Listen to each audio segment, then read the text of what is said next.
ચીખલી તાલુકાના જોગવાડ ગામમાં એસઆઈઆરની કામગીરી વિરુદ્ધ મીટિંગનું આયોજન કરવામાં આવ્યું, જેમાં ચીફ ગેસ્ટ તરીકે ચીખલી વાંસદાના ધારાસભ્ય શ્રી અનંત પટેલ તેમજ નવસારી જિલ્લા કોંગ્રેસ સમિતિના પ્રમુખ શૈલેષભાઈ પટેલ અને નવસારી જિલ્લાના પ્રભારી શ્રી અસલમભાઈ સાયકલવાળા ઉપસ્થિત રહ્યા. ઉપસ્થિત મહેમાનોનું ગ્રામજનો દ્વારા સ્વાગત કરવામાં આવ્યું અને ખાસ કરીને હિન્દુ મુસ્લિમ સમાજમાં જાગૃતતા આવે તેના વિશે જરૂરી માર્ગદર્શન આપવામાં આવ્યું.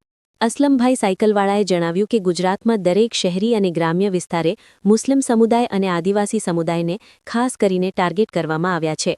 ફોર્મ નંબર 7નો સંપૂર્ણપણે દુરુપયોગ કરવામાં આવી રહ્યો છે, જેનો બધા સમુદાયો એકજૂથ થવા વાત કરાઈ હતી. ત્યારબાદ નવસારી જિલ્લા કોંગ્રેસ સમિતિના પ્રમુખ શૈલેષભાઈ પટેલે પણ એકજૂથ થવા વાત કરી હતી. તેઓએ જણાવ્યું કે દેશની આઝાદીમાં 95,300 સ્વાતંત્ર્ય સેનાનીના નામ છે, જેમાં 61,395 નામ મુસ્લિમ છે, તો પછી આ ભેદભાવ કેમ કરવામાં આવી રહ્યો છે? ચીખલી વાંસદાના ધારાસભ્ય શ્રી અનંત પટેલે જણાવ્યું હતું કે આ લડાઈ કોંગ્રેસ કે ભાજપની નથી, પરંતુ આ લડાઈ સમાજની છે. ભારત દેશમાં જન્મ પ્રમાણપત્ર અને શાળા છોડવાનું પ્રમાણપત્ર અને ભારત દેશની નાગરિકતાનો એ મોટો પુરાવો છે. બ્યુરો ચીફ ઇસ્માઇલ ખલીફા, સુરત.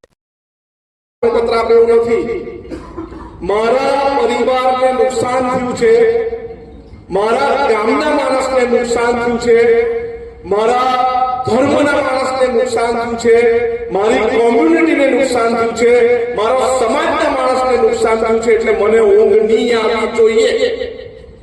આ થવું જોઈએ. અમે જ્યારે પાર આપી નર્મદા રિવરની લડાઈ લડ્યા, મારા વાંસદા તાલુકાનું ખાલી એક જ ગામ ડૂબાણમાં જતું હતું, નીરપણ. એ સિવાય એક બી ગામ ડૂબાણમાં જતો નહીં હતો. પરંતુ અમે બધી જ લડાઈમાં બધા જ જોડે ગયા અને લડ્યા. અરુણભાઈ સાક્ષી છે. ભારતમાલા પ્રોજેક્ટની અંદર અમારું ગામનું નામ નહીં હતું. મારી વિધાનસભાના 7 જ ગામના નામ હતા, જે ટોટલ 23 ગામમાંથી જમીનમાંથી રોડ જવાનો હતો. અને 23 ગામમાંથી લગભગ 300 કે 350 ખેડૂતોની જ જમીન જવાની હતી. પરંતુ અમે 10,000 ને 20,000 માણસોની રેલી કાઢી. કેમ? એકબીજાનો સહયોગ માટે. આપણે એકબીજાને સહયોગ નથી કરતા. એ કઈ મુશ્કેલી હોય, તમારી જમીનની લડાઈ હોય તો તમે ઘરે લડો, તમારા પારિવારિક લડાઈ હોય તો તમે ઘરે લડો. પણ જ્યારે આપણા સમાજ પર, આપણા લોકો પર કઈ મુશ્કેલી આવે તો એને ત્યાં જવું ખૂબ જરૂરી છે. અને આપણો સમાજ એ આપણને શીખવે છે. એ આદિવાસી સમાજ હોય કે મુસ્લિમ સમાજ, જ્યારે આપણે કોઈના ખુશીના પ્રસંગમાં દાવત ખાવા પહોંચી જતા હોય તો એને મુશ્કેલ થતી હોય ત્યારે પણ આપણે એના સહયોગમાં ઊભું રહેવું જોઈએ. બીજું, અમે તો ડંકાની ચોટ પર કહી દઈએ કે ભાજપ કોંગ્રેસ નહીં કરો, કઈ વાંધો નહીં, તમે ભાજપ મત આપો, કઈ વાંધો નહીં, પણ અવાજ તો ઉઠાવો. અન્યાય થાય, અન્યાયના વિરોધમાં ન્યાય મેળવવા માટે અવાજ ઉઠાવવાનું કામ આપણું છે. એ તમને તમારો ધર્મ બી શીખવે છે અને આદિવાસી સમાજને આદિવાસી ધર્મ પણ શીખવે છે. પણ આપણે ઘણીવાર પૂજા પાઠમાં સાથે બેઠા હોય, નમાઝમાં આપણે સાથે બેઠા હોય, પરંતુ નહીં, આ તો મારો દુશ્મન. કેમ? તો ભાઈ મારી બાજુમાં એની જમીન છે તો 2 જણ કાપી ગયા. મારી બાજુમાં એની જમીન છે, ખેડામાં ઘૂસી ગયો. મારી બાજુમાં એનું ઘર છે તો એની ઘરવાળી અમારતા કચરો નાખે. અરે આ લડાઈ બહુ નાની છે. અરે બાજુવાળો નહીં દેવો તો તમે લડવાના કોની હાથે? એટલે એને સહયોગ આપવાનું કામ જરૂરી છે. અમે જ્યારે અહીંયા મીટિંગ રાખી, શહીદભાઈ, તલાલભાઈ, અલીભાઈ બધા મેસેજ છોડ્યા, પછી વાંસદાથી મારા પર ફોન આવ્યા કે અમારા નામ તો નીકળે, અમારે શું કામ છે? તમે તમારા નામ નીકળે ત્યારે અમારે બી કઈ કામ નહીં આવે. તમે અમને સહયોગ કરો, અમે તમને સહયોગ કરો. પણ આપણે રાહ જોઈએ કે મારા સર્વે નંબરમાં જ્યારે ડેમ બને ત્યારે હું લડવા જાઉં, મારા સર્વે નંબરમાંથી જમીન કહે ત્યારે મેં લડવા જાઉં. હમણાં તો વાંધારજી શહીદભાઈને આપેલી છે, આનંદભાઈ નથી, એટલે મેં શહીદભાઈને મદદ નહીં કરું. મારું આવે ત્યારે શહીદભાઈ મને મદદ નહીં કરે. પણ આની જન્મ થયો છે એસઆઈઆર નો, વાંધારજીનો, તો અત્યારે જ આપણે તાકાતથી લડવું જોઈએ. મારું નામ આવે તો જ મેં લડવા જાઉં એવું નથી.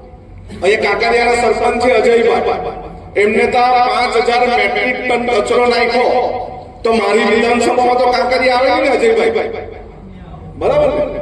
તો મેં ત્યાં હું કામ લડવા માટે ગયો?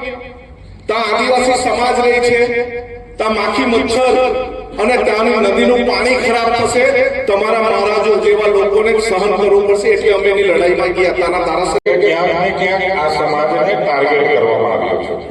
એ ખૂબ જ નિંદનીય બાબત છે. પરંતુ અમે એ લડાઈ કલેક્ટરશ્રીને આવેદન પણ આપ્યું છે, પોલીસ અધિકારીઓને પણ મળ્યા છે, પ્રાંત અધિકારીઓને પણ મળ્યા છે, અને એ લડાઈ ખુલ્લેઆમ તમારા સમાજ માટે અમે લડી રહ્યા છીએ. જ્યાં માઇનોરિટી સમાજને જો અન્યાય થશે તો અમે ચલાવવાના નથી અને એમાં પીછેહટ કરવાના નથી. છેલ્લા 3 દિવસથી લગભગ ચીખલી પ્રાંત કચેરીમાં હું જાઉં છું, પણ એ ફોર્મ નંબર 7ની યાદી આપવાથી ડરે છે અને પીછેહટ કરે છે. આજે અમને જણાવ્યું છે કે આવતીકાલે અમને ચીખલી તાલુકાની યાદી મળી જવી જોઈએ, નહીં તો અમારે તમારી ઓફિસ પર આવીને બેસી જવું પડશે. અનંતભાઈ જોડે હમણાં જ વાત થઈ કે આવતીકાલે તમારે પ્રાંત સાહેબને એક ફોન કરવો પડશે, કારણ કે ક્યાંક કંઈક છુપાવવું હોય તો આ લોકો આ રીતે કામગીરી કરે. આપણે તો આપણા મત અધિકાર માટે લડવાનું. સૌથી આ દેશમાં તો સૌથી કોઈ મોટી વસ્તુ હોય તો આપણો મત અધિકાર. સૌથી મોટો કોઈ અધિકાર હોય તો એ આપણો મત અધિકાર.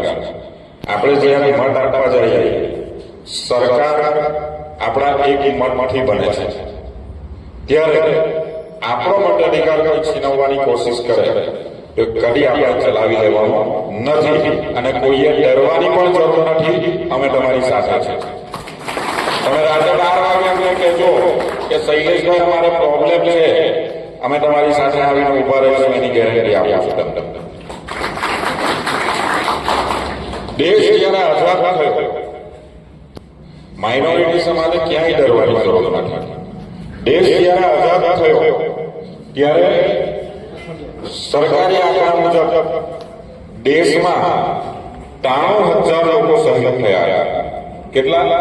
આઝાદી માટે દેશમાં 93,000 લોકોએ શહીદી વહોરી હતી, અને એમાં 61,000 લોકો માઇનોરિટીના હતા. કેટલા? 61,000 લોકો શહીદ થયા છે માઇનોરિટી સમાજ. દેશની આઝાદીમાં લોહી વેવડાવ્યું છે આપણે. ત્યારે ડરવાની જરૂર નથી. આ તો કાયર, પોકળ, ડરાવીને રાજનીતિ કરવા વાળી સરકાર છે. એમની સામે બાંય ચડાવીને ઉભા રહેવાનું છે. આપણે અહિંસક લડાઈ લડવાની છે, સિદ્ધાંતિક લડાઈ લડવાની છે, અન્યાય સામે લડાઈ લડવાની છે, પણ મજબૂતાઈથી લડવાની છે અને તાકાતથી લડવાની છે. ક્યાંય કોઈ પીછેહટ કરવાની જરૂર નથી. દેશની આઝાદીમાં આપણે લોહી વેવડાવ્યું છે, દેશના સંગઠન માટે આપણે લડ્યા છે, દેશ અને સમાજને સુરક્ષા માટે આપણે લડ્યા છે. ત્યારે આપણી આ લડાઈ ખૂબ જ તાકાતથી લડવાની છે. આવનારા સમયમાં આ બીજી આઝાદીની લડાઈ છે, અને એના માટે આપણે સૌએ સંગઠિત થવું પડશે.